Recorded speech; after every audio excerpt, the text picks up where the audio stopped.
Hello, ladies and gentlemen, and welcome to another edition of the Wilds War Cry. My name is Stephen Wilds. I know why you're all here. You want to hear me talk about TNA. That's good. We'll get to that. But first, NXT. People were chanting boring during the Charlotte vs. Summer Rae match, and either you guys have gotten spoiled or you're just not good at spotting good matches. I don't know. That was a pretty damn good match. Definitely Charlotte's a little bit better than Summer Rae, and there was a lot going on. They could have done a little bit more with it, but overall, I thought it was a very good match.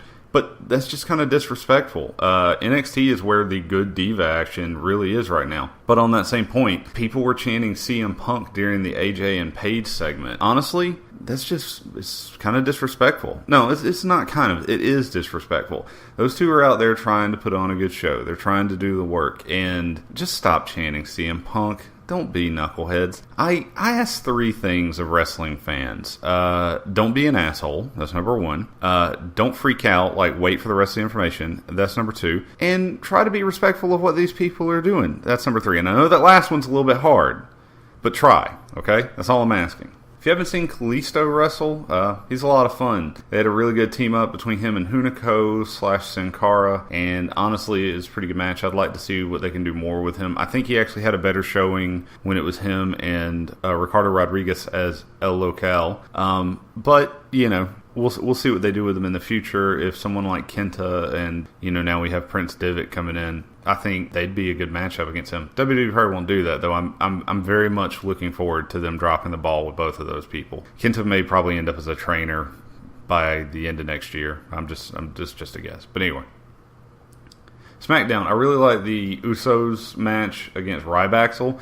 Did anybody else just stop and ask themselves? You know, I mean, who else would you ask? But ask why it was that the face tag team champs had to cheat to win. Is this something they're working with, or was it just kind of cool? I mean, even if it's not like a part of a bigger plot or anything, that's just kind of neat because it gives them a little bit more character, I think. But anyway, Ziggler kicking Bo after the match, hilarious. Number one, I love Dolph Ziggler, but and Bo's good too. But that was a great just little segment there. Again, character building. Ambrose versus Cesaro was amazing. Honestly, though, I just think I'm starting to appreciate any match with Cesaro in it. And there were so many chairs. It was great. Raw was really good. Again, speaking of Cesaro, started up with the whole Cena-Cesaro segment, which was a lot of fun. The match was good. The wrong person won, but, you know, you got to go with where the storyline's going, right? Then we had Orton versus Reigns, which feels like a really good matchup, actually. Like, I know they've kind of done this before, but their segment was brilliant. And him...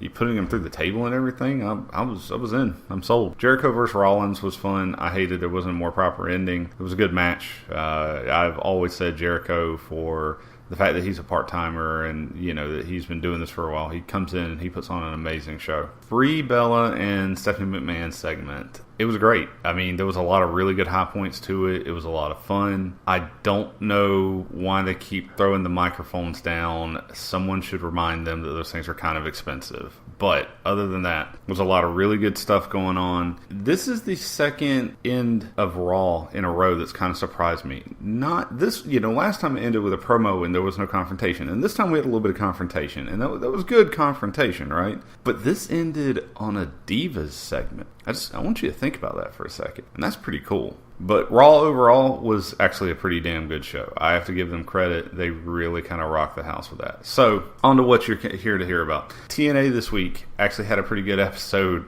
It was a little odd seeing Ezekiel Jackson and Snitsky come out at the end. I like Ezekiel Jackson a lot. Snitsky, I could do without. But overall, it was a pretty good episode. And the problem, which, you know, we're going to kind of go into with this next little bit of news, is that it's not anything spectacular. TNA's having a little bit of trouble right now, and I'll get into that in a second. But I'm going to go ahead and tell you what TNA needs to do to fix this. In my opinion, and I've never said that I'm always right or anything like that, but right now, the way it looks, in my opinion, TNA needs to figure out how to set itself apart. Right now, they're at risk of losing their TV spot. And if that happens, the only thing within easy access on television that wrestling fans will have will be WWE. Now, that's, you know, supposedly Jeff Jarrett's getting his stuff off the ground and has got a TV deal, and I know some other smaller companies are looking for TV deals, but right now, let's just go with this. That would be it. And what TNA really needs to look at doing between now and October, because that's when their deal is going to run out, and Spike TV could take them off beforehand, but I don't see that. I don't see that happening much before October. They need to take the time that they have and make themselves appear like an exact alternative to WWE. They need to stand out. They need to be different. They need to focus more on the wrestling, and they need to use what they have. They have talented people. They need to make some of the best matches, some of the best segments. WWE's going PG. You need to go a little bit more hardcore, and that doesn't mean you have to, take it to such a level that you can't appear on a network television or a television network, but you need to take it to a certain part where it's going to work. You want to stand out and be different. You want to stand up and be noticed. Now, for those of you who don't know what's happened, depending on who you believe, Spike TV told TNA that they won't be renewing their contract at the end after October. Also, TNA, Dixie Carter, and another guy from TNA have both said that this is not 100% true, that there's still negotiations going on, so it's not a done deal. But also that TNA has not really appreciated the way that Spike has been marketing them. And I agree with this. If you watch TNA, it really looks like Spike doesn't do a lot of advertisement for them or any benefits really for them, except for the occasional commercial. And they have TNA over here advertising for Bellator, advertising for all this other MMA stuff that's going on and different shows and the video. I remember they had some big, advertisements for the video game awards and stuff like that. So I kind of understand and agree. Now, if Dixie Carter's been doing the legwork and looking for new TV or trying to renegotiate the deal with Spike, supposedly TNA wants a little bit more money and, better advertising. Well, if that's the case, I hope you get it. But maybe Spike isn't the best deal for you. I've seen a couple other articles, and I'm not going to name any names because I don't want to miss anyone. But I've seen some other stuff where people have been, people like myself have been talking about how this could actually benefit TNA if it goes well. The problem is, that's a big if.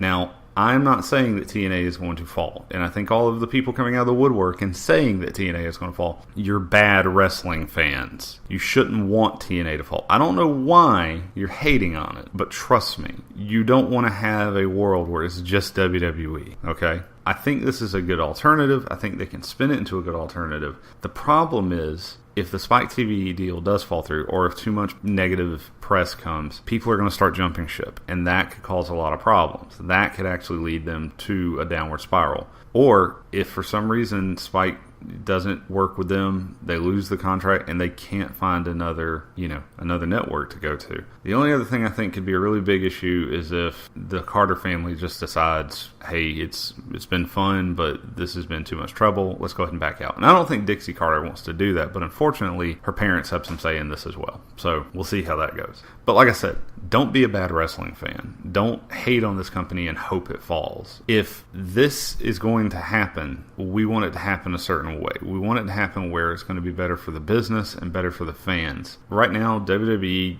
probably wouldn't even be interested in picking up their library because that would cost a lot of money. And, that would be a lot of people's jobs. That would be a lot of people out of work. So I'm not looking forward to that if that does happen. I think everybody should calm down, wait, see what Dixie and all them do, chill for a little bit, just chill, and we'll see what happens. Obviously, the question of the week is, what do you think is going to happen with TNA, or what would you like to see happen with TNA? Do you have a network that you think they would fit well in?